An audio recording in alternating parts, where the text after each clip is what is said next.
Rumah orang tua adalah rumah anak, tapi rumah anak bukanlah rumah orang tua. Taunya kalian, kenapa kebanyakan orang tua tidak betah lama-lama tinggal di rumah anaknya? Dia lebih memilih hidup sendiri, tinggal sendiri, di rumahnya di kampung, daripada harus tinggal di rumah anaknya. Kenapa begitu ya? Nah, kita kembali ke kalimat awal yang tadi, bahwa rumah orang tua adalah rumah anak, tetapi rumah anak bukanlah rumah orang tua. Begini penjelasan sederhananya, ketika orang tua datang ke rumah anaknya, dia itu hanya seorang tamu di sana, dilayani, dan dia tidak bisa sesuka hatinya mau ngapain di rumah anaknya. Mau makan tinggal makan, mau tidur tinggal tidur, mau minum tinggal minum, mau ngapain, nggak bisa. Karena ada menantunya di sana yang harus dia jaga. Jadi ada batasan dan ada rasa sungkan. Ya namanya lah kalau kita merasa terbatas kan, otomatis kita tidak nyaman pastinya kan. Ketika disuruh makan, baru makan. Ketika disuruh minum, baru minum. Ketika mau diajak kemana, baru ikut. Ya begitulah kalau orang tua tinggal di rumah anaknya. Tapi berbanding terbalik dengan rumah orang tua. Rumah orang tua itu adalah rumah anaknya. Ketika anaknya datang ke rumah orang tuanya, anaknya ya bebas aja di sana. Mau makan ya makan, mau tidur ya tidur, mau ngapain, sukanya lah di situ. Gak ada batasan, gak ada rasa sungkan, dan gak perlu permisi-permisi. Karena dia menganggap ya ini rumah orang tuaku, aku bisa ngapain aja gitu.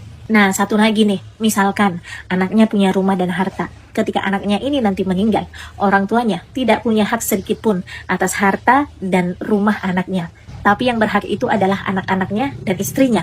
Tetapi jika orang tua meninggal, punya rumah, punya harta, yang berhak atas harta dan rumah itu adalah anak-anaknya. Mereka bebas membagi-bagikannya. Jadi pelajaran apa yang bisa kita ambil dari penjelasan ini?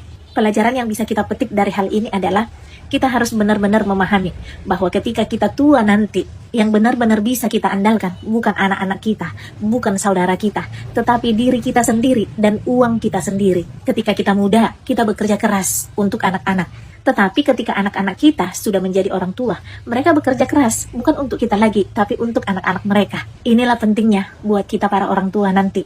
Ketika kita masih muda, kita bekerja keras mengumpulkan kekuatan demi anak-anak kita. Tetapi jangan sampai melupakan diri sendiri. Karena nggak semua orang tua itu bernasib baik.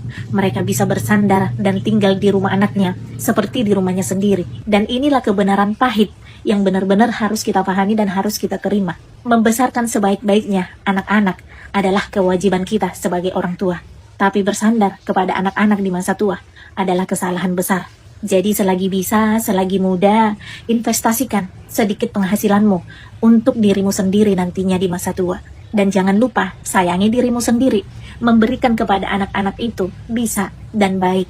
Tapi jangan sampai dirimu kekurangan dan tidak punya apa-apa hanya karena memberikan semuanya kepada anak-anak. Karena pada akhirnya nanti, ketika kita sudah tua, kita akan menyadari bahwa prioritas